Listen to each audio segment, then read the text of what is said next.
الحمد لله رب العالمين، والصلاة والسلام على رسوله الأمين وعلى آله وصحبه أجمعين. أما بعد، horey waxaan usoo sheegnay ficilka rubaaciga in loo qaybinayo mujarad iyo masiid. ficilka rubaaciga mujaradka hal wasan buu lahaa, faclala sida zalzala, waswasa iyo wixii lamid ah. ama arubaaciyu almasiid laba qayb weeyaan. alrubaaciyu almasiidu bixarf, ficilkii rubaaciga ahaa oo hal xaraf lagu ziyaadiyo, iyo الرباعي المزيد بحرفين فعل رباعي oo laba xaraf lagu ziyaadiyo.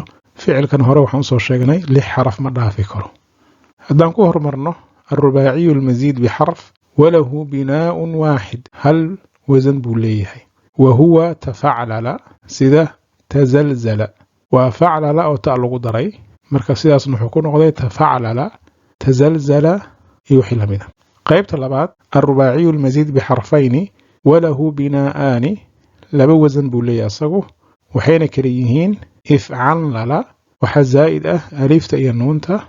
mithaalkiisuna wuxuu noqonaa ixranjama, ficilka marka asalkiisa wuxuu ahaa xarjama calaa wasni faclala. wasanka labaad waxaa weeyaan ifcalala sida itma'anna iyo iqshacara iyo wixii lamid ah, oo ficilka asalkiisa wuxuu ahaa tam'ana waxaana zaa'id ah alifta ka horeysa faa'ul kalima iyo tadciifka ku jira laamul kalima.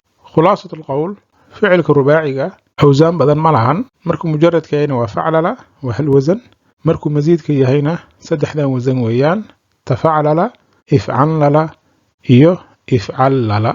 ayib, halkaani marka waxaan kusoo khatinnay ficilka qaybintiisii koowaad oo ahayd min xayثu الtajarud waziyaada. wuxuuna u qaybsamayey mujarad iyo masiid. mujaradkan wuxuu u qaybsamayey hulaathi iyo rubaaci, masiidkan wuxuu u qaybsamayey athulaathiyu almasiid iyo alrubaaciyu almasiid. mid kastana inta awsaan hoos imaanaysa horaan usoo sharaxnay. duruusta soo socota waxaan uga hadli doonaa taqsiimu alficli min xaysu asiiqa, ayadoo laga fiirinaya xagga siiqada, bimacnaa waa maxay ficilka macnuhu wato iyo zamanka uu la xiriiro. markii laga fiiriyo wuxuu u qaybsami doonaa maadin wa mudaaricin wa amr.